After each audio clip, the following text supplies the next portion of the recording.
भट्टारिका मंदिर ओडिशार कटक जिला 85 किलोमीटर दूर में आठगड़र बड़म्बा ब्लॉक रे थिबा शशांग ग्राम रे रही हिंदू धर्मर शक्ति स्वरूपिणी देवी मां भट्टारिकांग एई मंदिरटी आम देशर थिबा विभिन्न शक्तिपीठ मध्य अन्यतम अटे। एई मंदिरटी महानदी कूल अवस्थित। एई पीठरे मां को षोडशी भाव कल्पना करा जायछि। एई मंदिरटी महानदी मुहान रे लागि रहिथिबा जोगु एहार प्राकृतिक दृश्य समस्त को मोहित करिथाय। फ्रेंड्स, आपन को गोटे रिक्वेस्ट, मां को एई वीडियोटी अधिक रु अधिक शेयर करी अन्य मानकु भी एई प्रसिद्ध मंदिर विषय निश्चय जणांतु। एबे जानिबा मंदिरर पुराण और किंवदंती। एई मंदिर पछरे गोटे बड़ कथा अछि। इतिहास अनुसार पुरी गजपति महाराजंक निर्देश क्रमे हट्ट और मल्ल नामक दुई भाई एठारे शंख और महुरी नामक दुईटी ग्राम बसाइतिले। कालक्रमे एई दुईटी ग्राम मिसी शंख मेरी हो जाइतिला। दुई भाई निजर गड़ तैयार करबा निमंते किछि जागा खोजितिले।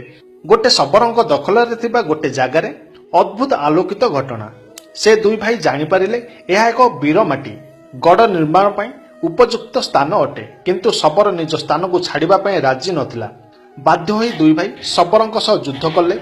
युद्धरे शबरर मृत्यु पर शबरींक सह मध्य युद्ध कले। शबरी मध्य हारिगला, किंतु से मरिबा पूर्वरु से दुई भाई को मां भट्टारिका को पूजा करिबा पई उपदेश दैथिले। या पर से स्थान रे मां भट्टारिकांक मंदिर निर्माण करा जायतिला। भट्टारिकांक एक नाम बृहतम्बा अनुसार से माने निज राज्य को बृहतम्बा रखिथिले। कालक्रमे से जगहटी बड़म्बा हो जाइथिला। ता सहित राजा परशुराम निज तीर मुନରେ प्रस्तर खोदी शक्ति स्वरूपिणी महामाई मां भट्टारिकांक मूर्ति गढ़ी पूजा करथिले। तेणु एई शक्तिपीठ को परशुराम पीठ भी कुआ जाय। एठी मां को तांकर भक्त माने अभय वरदायिनी भाबे पूजा करिथांती। एठी प्रतिवर्ष हजार हजार भक्त माने मां को दर्शन आ कृपा पाइबा पई आसीथांती। एठी मां को विशेष रूपे रंधा खेचुड़ी माछर भोग अर्पण करा जायथाय।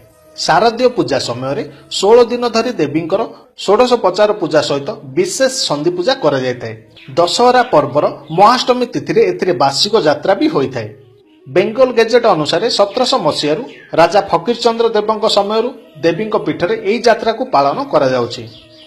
एबे जानिबा मंदिरर बलि प्रथा। 2 दिन धरी चालुथुबा एई यात्रा रे बहु दिन धरी भक्त माने महिषी आउ छाग बलि पकाउथले, किंतु प्रशासन पक्षरु 1975 मसीह महिषी बलि आउ 2000 मसीह छाग बलि बंद हो जाइछि। मां को पूजा प्रतिदिन विधि विधान रे होइथाय। अश्विनी कृष्ण पक्ष द्वितीय तिथि मां को 16 दिन पर्व पर्वाणी होइथाय। मां को स्वतंत्र पूजा अर्चना सहित 16 दिन व्रत रखी निष्ठार सहित शारदीय पूजा पाली थांती। सेही भली परंपरा अनुसार एई 16 दिन त्रिपुरा सुंदरी मां भट्टारिकांक स्वतंत्र सुनावेश होइथाय। आउ एई आकर्षणीय सुनावेश वर्षर अन्य कौनसी समय देखा मिले ना। स्थानीय लोके मां भट्टारिकांक पई महाअष्टमी व्रत निष्ठार सह उपवास करिथांती। आउ दशहरा शुभानुकूल निमंते मंदिर जाई मांकर पूजा अर्चना करिथांती। प्रति वर्ष दशहरा समय एठी प्रबल भिड़ होइथाय। ओडिशार प्रत्येक जिल्लारू लोके आसीथांती मां को कृपा पाइबा।